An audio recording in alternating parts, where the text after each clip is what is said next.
I thought hard on that as I went about my day, and I even checked the trash cans in case Papa had tossed the note. I had no luck on either count, so I figured I'd let it lie. I went back to little Landry's room to get on with my usual thing. There was a book about animals I'd been reading, so I got back to that, reading out loud in case little Landry could hear it. But before long, I noticed the damnedest thing. Others might not have noticed it, but I could have sworn by it, seeing as I spent so much time with little Landry. Landry was smiling bigger than ever. That torn and crooked smile of his stretched and curled farther than it had earlier, even that same day. And his crackling breathing was a little louder than usual. I'll be damned if it didn't creep me right out. Especially 'cause his damn eyes hadn't changed a bit. They were still the same blank whites as always. I called Papa over to take a look. He was irate over me bothering him and said it was nonsense and wouldn't get up from his armchair. I got a bit upset at that and called him out over him not checking in on little Landry much. After that, Papa agreed to come see, though he didn't look pleased about it. When he entered the room, little Landry was laying there, same as always, but with that extra wide smile. "See?" I said to Papa. I felt that Papa had gone a little pale, but all he said was, "He's the same as always." I glanced back at little Landry then, and I swear the extra wide smile settled back into the normal one. "Did you see that?" I said to Papa. Papa's forehead was crinkling. He looked at me, all pale and all wide-eyed. "I didn't see nothing," he grumbled. Then he stomped out of the room.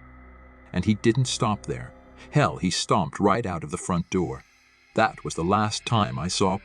It was just little Landry and me after that, which was a problem on account of me not being able to afford little Landry's needs. I got some advice on that from Lori, our neighbor, who told me I ought to write the government for help, since now little Landry and me were orphans. I had no better idea as to what to do, so I went ahead and took her advice. A few days later, I saw the mailman come round and drop a letter into our mailbox. Hoping it was the government offering to help, I was quick to head out the front door.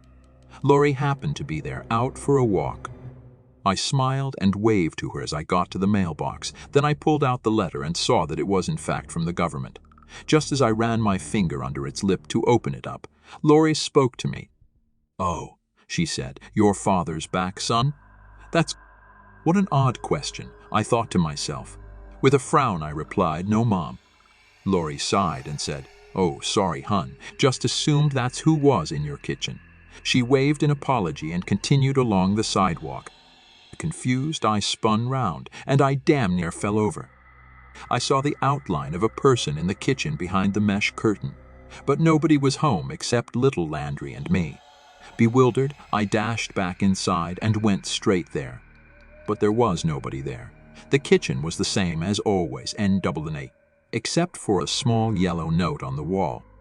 I snatched it, leaving a white patch that stood out from the rest of the dusty wall. I looked down, squinting as the paper crackled, and saw big words splayed across the faded yellow of the paper. "Don't." Now that made no sense to me, and it sure as hell didn't answer for why I had seen a figure standing in the kitchen. Nearly wetting myself, I started creeping round the house, expecting to find someone standing around. The floorboards creaked something fierce as I went along, making me even more uneasy.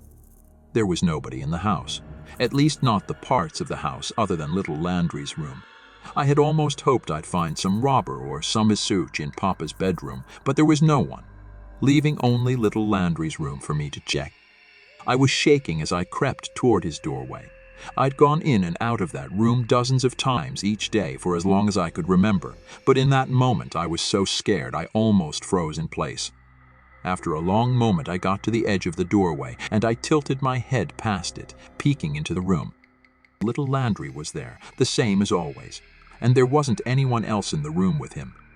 I stayed frozen in the doorway, my eyes locked with that blank stare of his, imagining how he might have gotten up and walked to the kitchen, then stood there and just watched all creepy like as Lori and me talked outside. But that made no sense. Little Landry never moved. He just laid there, staring blankly and smiling all day and all night. Maybe the figure we saw had just been a trick of the light, I thought to myself. I didn't quite believe that, but what else was I going to tell myself? I went back to the kitchen and got back to opening the envelope from the government.